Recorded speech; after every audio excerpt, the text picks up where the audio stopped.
Imagine walking into your garden and seeing healthy leaves, clean stems, no holes, no sticky residue, no aphid armies, no caterpillars chewing through your hard work, no sprays, no chemicals, no constant pest battles, just balance. It sounds impossible, but it isn't. Because some plants don't just grow, they guard. They release scents, oils, and compounds that insects absolutely hate. Others attract beneficial predators that hunt pests for you. Some confuse insects so badly they can't even find your vegetables. This is companion planting at its most powerful, using nature's own defense system. Today, you're about to learn 10 companion plants that instantly repel garden pests.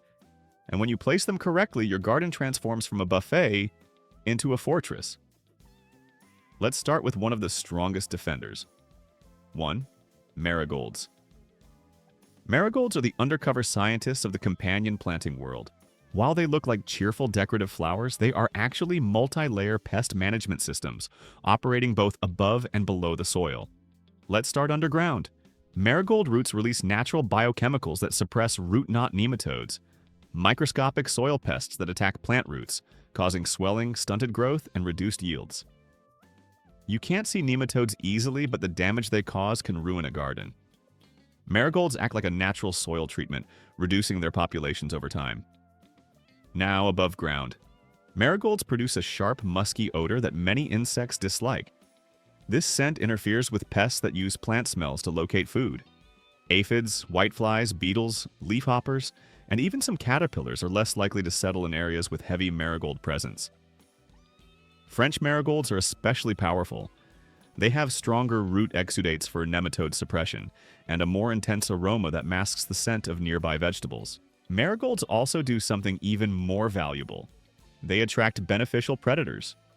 Their bright flowers draw in ladybugs, lacewings, parasitic wasps, hoverflies.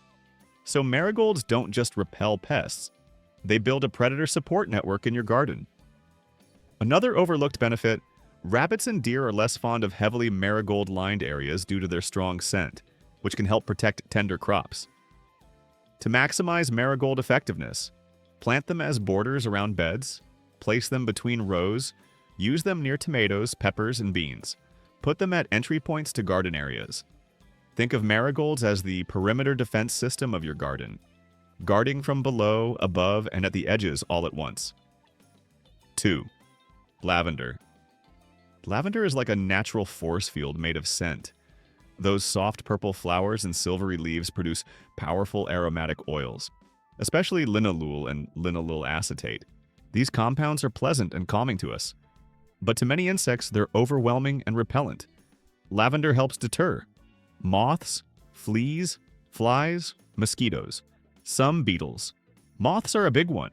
Adult moths use scent to find safe places to lay eggs. Lavender's intense fragrance interferes with that process, which is why dried lavender has been used for centuries to protect clothing and fabrics. The same principle works in the garden. It discourages moths that lay caterpillar eggs on leafy crops. Mosquitoes and flies also struggle in lavender-heavy areas. The scent masks human and plant odors that normally attract them. That's why lavender is perfect near patios, seating areas, garden paths, and entrances to the home. But lavender doesn't just repel, it invites the right guests.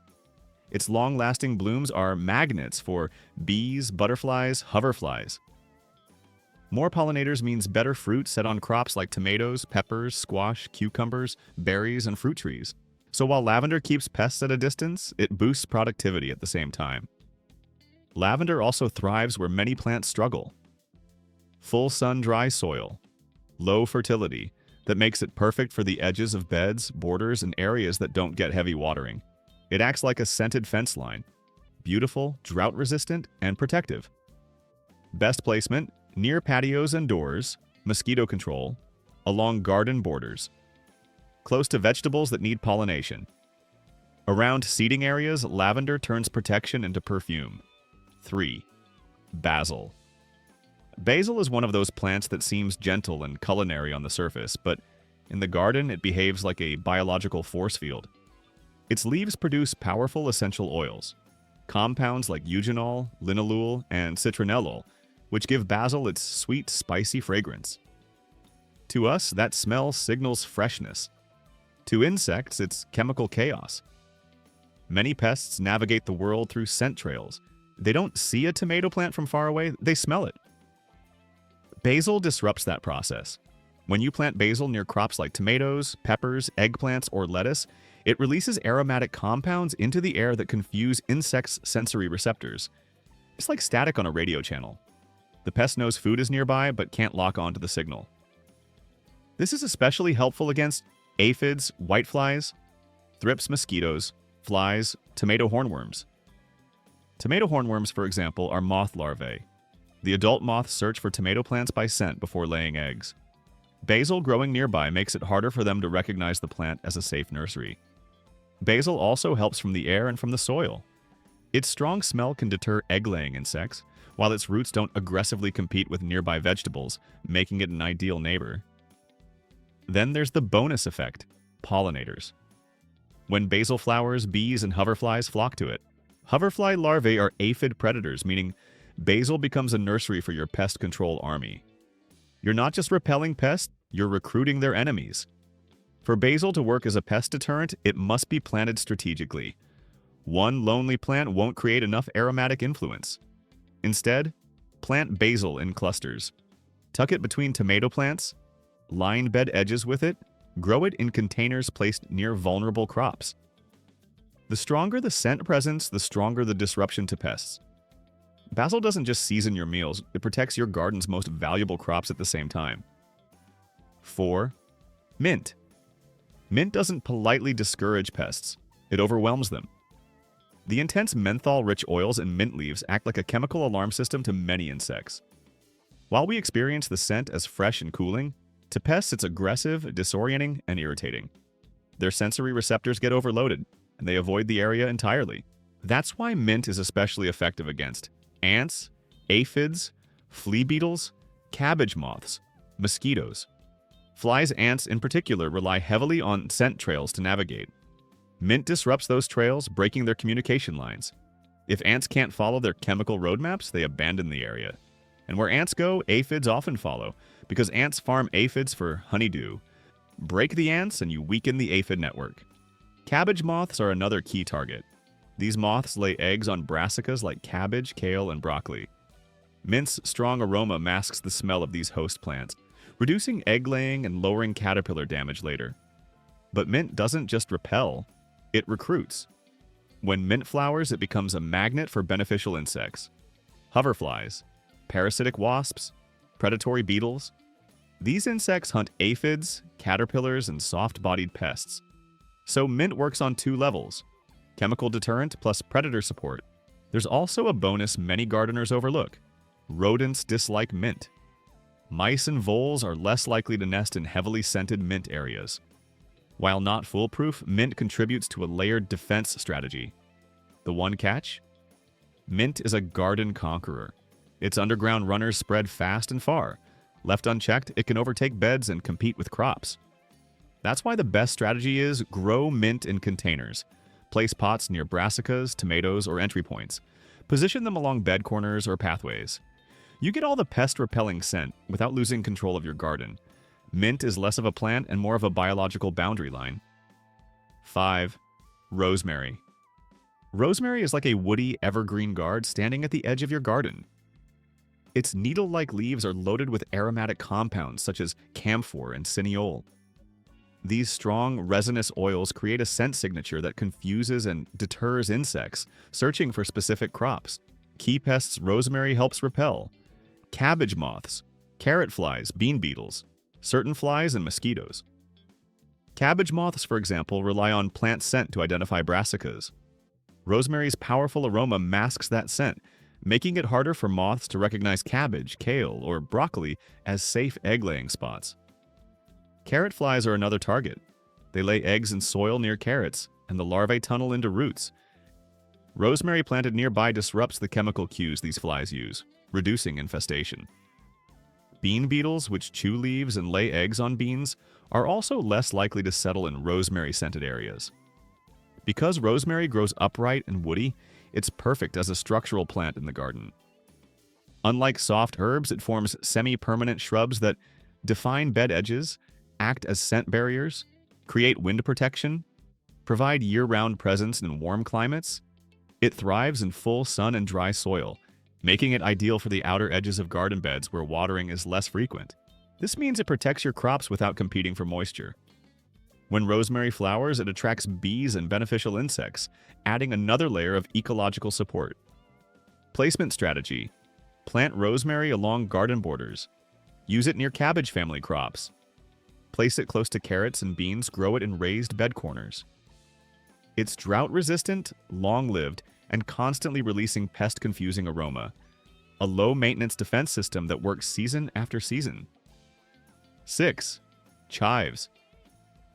Chives may look small and delicate, but chemically, they're intense.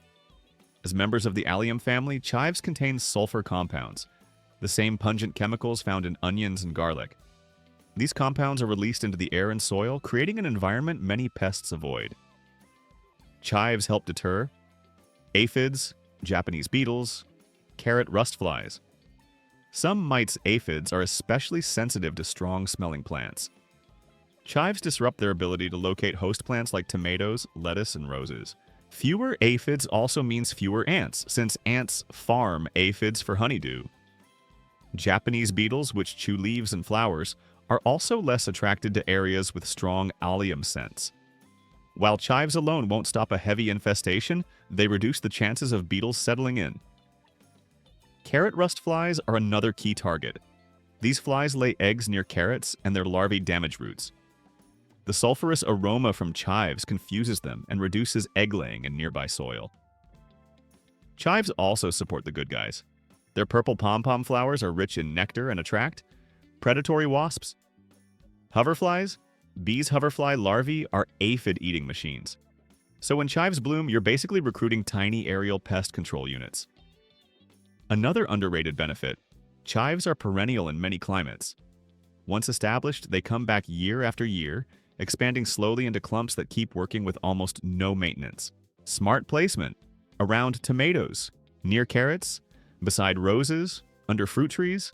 Along bed edges, you can even snip the leaves and make a mild chive tea spray, steep chopped leaves in water, to apply as a light pest deterrent spray.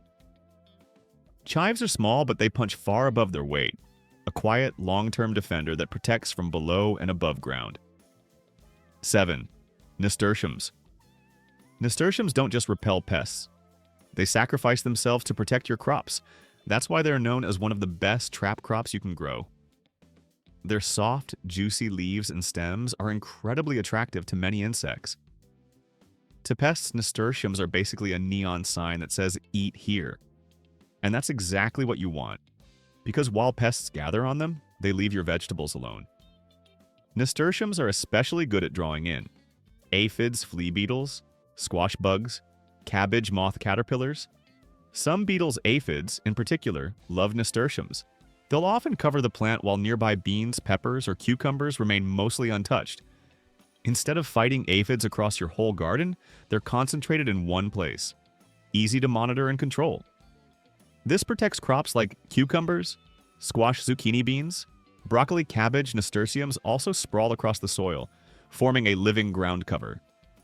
That helps shade the soil, reduce weeds, and keep moisture from evaporating too quickly. But there's another layer to their power. They also attract beneficial insects.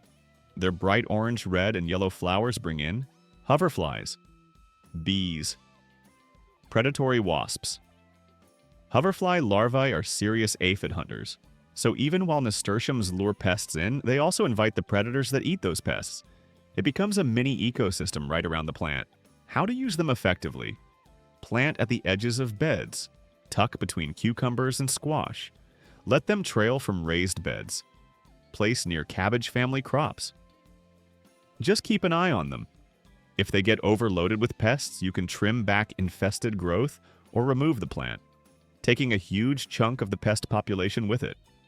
Nasturtiums are edible too, which makes them even better.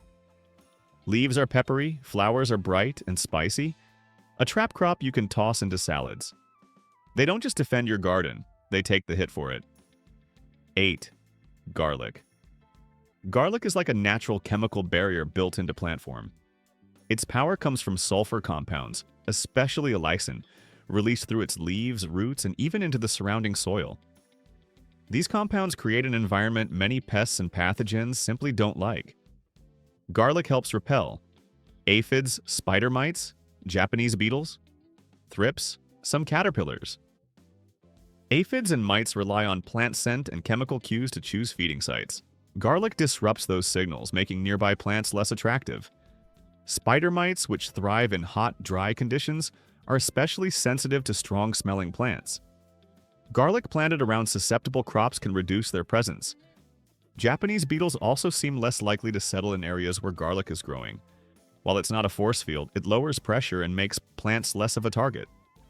Garlic also helps with disease, not just insects. Its natural compounds can suppress some fungal problems in the soil and around plants, making it a quiet ally against issues like mildew and certain leaf diseases. Best companions for garlic: roses helps deter aphids, fruit trees reduces pest pressure, lettuce and leafy greens, tomatoes and peppers. Strawberries. Garlic works especially well planted in rings around trees, or dotted between vegetables like little protective stakes in the ground. Another bonus, rodents like voles and some burrowing pests dislike the smell too, making garlic a mild underground deterrent. And of course, you get a harvest. Unlike many companion plants, garlic gives back real food while defending everything around it. For extra strength, gardeners sometimes make garlic spray, crushed garlic steeped in water, to boost the effect on leaves. But even just growing it nearby provides continuous protection. Garlic doesn't look flashy, but it's one of the strongest silent defenders you can plant, working in the soil, in the air, and even against disease. 9. Thyme.